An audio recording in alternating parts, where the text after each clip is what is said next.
மக்களே வணக்கம். நான் உங்கள் பொன்வேல் பாண்டியன். இந்த பதிவில் நாம பொருணை அருங்காட்சியகம் தொடர்பான செய்திகளை பார்க்கலாம். சரிங்களா? அதாவது திருநெல்வேலி மாவட்டம் பாளையங்கோட்டை அருகே உள்ள ரெட்டியார்பட்டிங்கிற ஒரு இடம் இருக்குது. அது பக்கத்தில் இருக்க குல வணிகர்புரம் என்ற கிராமத்தில் தான் இந்த பொருணை அருங்காட்சியகம் சரிங்களா அதற்கான பணிகள் நடைபெற்று வருகிறது. வரும் டிசம்பர் 21ஆம் தேதியில இந்த பொருணை அருங்காட்சியகமானது தமிழக முதலமைச்சர் மு.க. ஸ்டாலின் அவர்களால் திறந்து வைக்கப்பட உள்ளது. சரிங்களா? இதை என்ன சிறப்பு அப்படின்னு பார்த்தீங்கன்னா, தமிழர்களின் 3200 ஆண்டுகால அந்த நாகரிக காலத்தில் நம்ம என்னெல்லாம் பயன்படுத்திருக்கோமோ அதெல்லாம் காட்சிப்படுத்துவாங்க அப்படின்னு சொல்லியிருக்காங்க. இன்னொரு முக்கியமான சிறப்பம்சம் என்னன்னு பார்த்தீங்கன்னா, தாமிரபரணி திருநெல்வேலி அப்படின்னாலே உங்களுக்கு ஞாபகம் வர வேண்டியது ஃபர்ஸ்ட் அல்வா இல்ல தாமிரபரணி. சரிங்களா?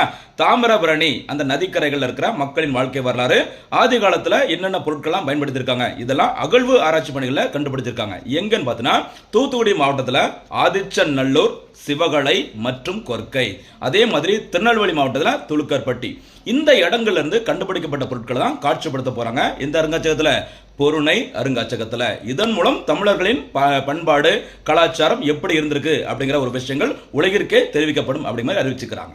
இந்த பதிவிற்கான கேள்வி, பொருணை அருங்காட்சியகம் எந்த மாவட்டத்தில் திறக்கப்பட உள்ளது?